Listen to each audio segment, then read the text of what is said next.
All things Ravens, all things things. I mean, we got draft, we have rookie camps, we've got Orioles games, the Nationals are in, we're going down there and off to Kansas City.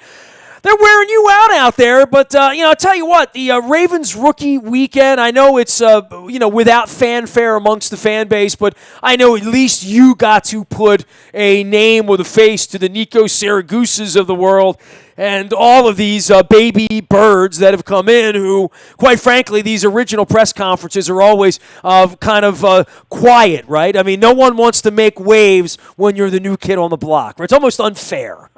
Well, unless you're Nico Siragusa, who has made it clear that he's not related to Tony Siragusa, but has a very interesting personality, even joking that he feels bad for Tony, wondering if his wife is saying, hey, did you have a kid in San Diego I didn't know about? No, he's a character. So it'll be quite interesting if he ends up, he's got to develop into being a real player for the Ravens. But are we calling him Baby Goose, Little Goose? Do we have a nickname for him yet? I don't know. He's not as big as Goose. I mean, he's a guard. I mean, he's a big kid, but he's not quite Tony Siragusa. He's not that 350-plus pound just massive man, but your overall point is right. I mean, a baby goose is a gosling, by the way. Just so you know, I just Googled it. Okay, there you go. So you can use that. I call him a gosling. I think that would be a bit much. He's a little bigger than that. But I mean, rookie camp. It's always strange because and this isn't a knock on the Ravens whatsoever. Every team does this, but you get a chance to see these guys in person. But in most cases, we had a conference call with them the weekend of the draft. You haven't seen them practice a whole lot. We did see Saturday mornings practice as the rookies, draft picks, rookie free agents signed on Friday, and then a slew of tryout guys, which we'll see how many of them, if any, are signed here in the coming days. They're out there in helmets, jerseys, and shorts. No pads this year. John Harbaugh, if you recall, they got in trouble with that last year. But, there's not a whole lot to glean from that. But you do get a chance to look some of these guys in the eye and get a little bit better of a feel for who they are, the little bit of access that we have. And I have to say I was overall impressed with the Tyus Bowsers. And Chris Wormley, I thought, was a very impressive guy standing at the podium. And you're right, though. Overall, other Nico Siragusa aside, not really trying to speak too loudly, to be too bold or too brash. You're just out there. These guys are figuring out where the cafeteria is, figuring out where their locker is. They're getting their jersey numbers, all of that. But it is a rite of passage, that orientation rookie camp weekend, and now they'll join up with the rest of the team as they go through football school now and get closer and closer to OTAs, and then mandatory minicamp in mid-June. With all of these, for every Carl Davis and every Bronson Kafusi and every one of these guys that's come through, there's so many depth guys on this team now who I don't want to say have not proven themselves, but they've been seen in preseason, they've been seen in purple and white games, they've been seen on the backfields at Owings Mills or in the third quarter and late August or whatever. You have your eyes on any of these guys? Because clearly for the Ravens to have jettisoned Jernigan and say, we just don't want you here anymore, I have still found incredible interest in that because he was one of the guys that actually did get out onto the field. I mean, a lot of these other guys that have been, sort of wayward on the draft charts that they're counting, I mean, even Perryman, even the top guys, there's a lot of names that aren't this rookie class, but were last year and the year before and the year before that, are they going to get on the field? This is the time for them to prove that, right? Yeah, I think that's fair. And to me, my eyes are really on that 2015 draft class, and not just because Brashad Perriman looks like, the way it's looking, I expect the Ravens to sign a receiver or trade for a receiver or acquire another veteran receiver at some point, but I'm not convinced it's going to be someone that moves the meter dramatically. So, here we go. You have to see what Brashad Perriman can do, and it's not just him. Look at the rest of that 2015 class. I mean, you have Max Williams, who missed most of last year after going through knee surgery. I mean, he's someone to this point who's made very little impact, despite the fact that the Ravens moved up in the second round to take him 2 years ago. Carl Davis, who you mentioned. I mean, remember, through the first month of his rookie season, he was easily the draft pick that year that was making the most impact. And then he looked like he was going to be another Brandon Williams, like literally that kind of player, right? Yeah, I mean, he was a guy that was part of their regular rotation. I mean, not sure about Brandon Williams, but certainly looked like a real player. And then, he really faded the second half of the season. Last year, of course, missed all of the season with an ankle injury that landed him on IR, and they just never really had a need. He was one of the guys that was a candidate to be brought back with their one designation to return, but they were fine on the defensive line. But now, and you make a good point, as much as we talked about Timmy Jernigan maybe being a little bit of, maybe not malcontent, but not thrilled with his role down the stretch last year, didn't play at a very high level down the stretch either, was in the final year of his deal. You knew the Ravens weren't going to give him long-term money, most likely, because of what they just did with their financial commitment to Brandon Williams. So they jettison him, and now you say, okay, well, Michael Pierce, certainly you would figure he'll have a bigger role after a really successful rookie year, and see him and Brandon Williams on the field together quite a bit. But what does that mean for Carl Davis? What does that mean for Willie Henry in last year's draft class? I mean, they are going to be counting on some of those guys to really pick it up. And, to continue my theme with the 2015 class, the other guy I really look at right now, Nestor, is Zadarius Smith. I mean, he very clearly was drafted to kind of come in and be that Pernell McPhee. It was kind of a that whole class was like a replacement class, if you remember. They literally replaced all their free agents that they were going to get comp picks the next year for, right? Yeah, and to be totally honest, right now, and we're 2 years into it, fully acknowledging that those guys can still prove themselves.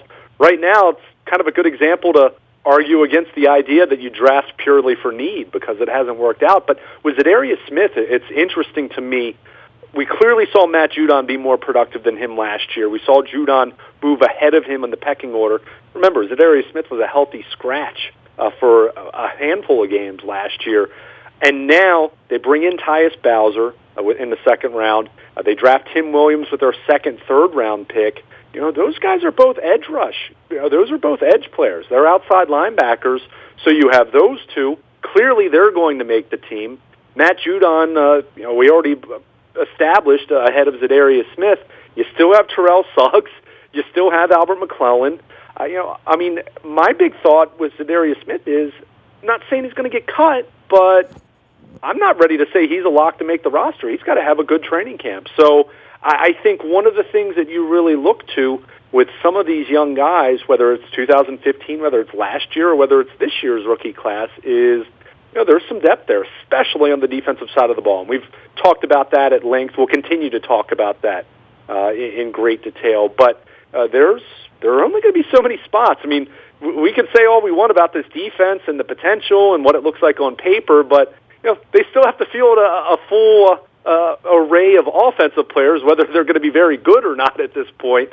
So there's only so many spots to go around. So I think for that 2015 class, it's kind of a put up or shut up for specifically Carl Davis and Zadarius Smith, but especially Smith because the Ravens very clearly targeted edge rushers in this year's draft, and he's someone who looked pretty good the second half of his rookie year, but I think it would be safe for everyone to agree that he did not live up to expectations last year. So that 2015 class, not looking all that good on paper at this point in time, 2 years into this thing. So, those are really the guys that I'm going to be looking closely at as we get into the spring and certainly into training camp. He is Luke Jones. He's going to be on All Things Baseball this week, but did spend the weekend out in Owings Mills where John Harbaugh spoke, all the Ravens rookies spoke, and as well we heard from veterans a couple of weeks ago. We're kind of into the swing of things here, right? We're, the next month is sort of foot halfway down on getting offenses and defenses and playbooks together, and then they'll be getting one good weekend next month and then disbanding, and we're going to be up on training camp here in, about 10 weeks, right? Yeah, it'll be here. It's not long. Yeah, it'll be here before we know it. I'm not sure I'm wishing away the summer that we get to that point, but certainly we get into, right now they're kind of in that second phase of the off-season conditioning program. It's still voluntary, but they have good attendance for that. I know John Harbaugh even recently spoke about Terrell Suggs being there which is something that I can never recall happening, at least since I've been covering the team. He must be making a movie around here or something.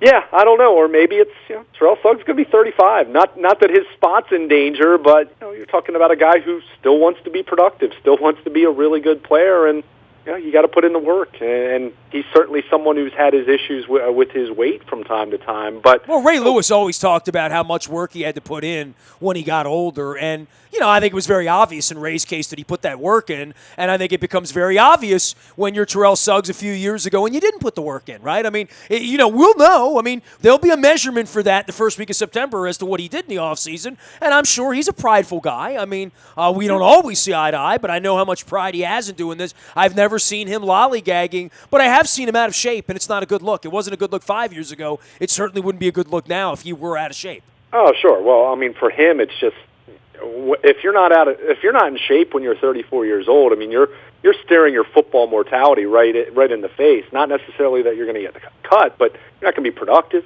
You're not going to be able to stay healthy. And to his credit, I thought last year Terrell Suggs, from a conditioning and weight standpoint, maybe the best I'd seen him, at least in several years. I mean, that's how good he looked, and all things considered, was he the Terrell Suggs of 2011? Of course not. The Ravens don't have to keep him around. If they got sick of his act, he would be gone. I mean, for anybody, John, any of them, I think for all the WWE we get and all the bluster, behind closed doors, dude does his work. I mean, I don't think there's any doubt. I mean, they need him to do his work. They need the good Terrell Suggs because, as you've pointed out, the rest of this is, outside of Mosley and Williams, is a little bit of a box of chocolates, right? It is. I mean, lots of young talent, lots of high draft picks. I mean, lots of potential, but that's all it is until they get on the field and they show they can do it. I mean, potential. Matt Elam had potential at one point. Arthur Brown had potential at one point. I mean, you can go through the list. Well, and to your point, the Max Williamses and the Carl Davises, they only have potential for a little while longer. And 3 years in, it's not potential anymore. It's go over there and play.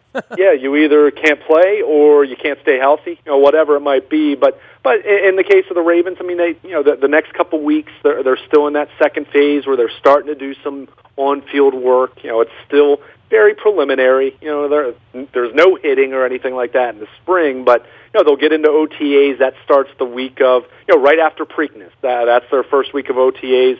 They'll do that for a 3-week period where they'll have either three workout days or 4 workout days in those 3 weeks where they can basically have regular practices. A few of those will be open to the media, and then mandatory minicamp week June 13th through 15th. So they're still early in the spring workout phase, but they're inching closer and closer. And at this point, while I would still expect a couple additions here and there or a couple subtractions here and there, after the draft, after you do your rookie free agent signings, you pretty much have a decent idea of what your 90-man roster is going to look like. Now, long way to go until we get down to talking about what the 53 looks like, and even then we know how much it can change week to week, even day to day, depending on health and whoever else becomes available. But at this point, we've got some context. At this point, we have a decent idea of what this football team's going to look like, give or take a couple players. So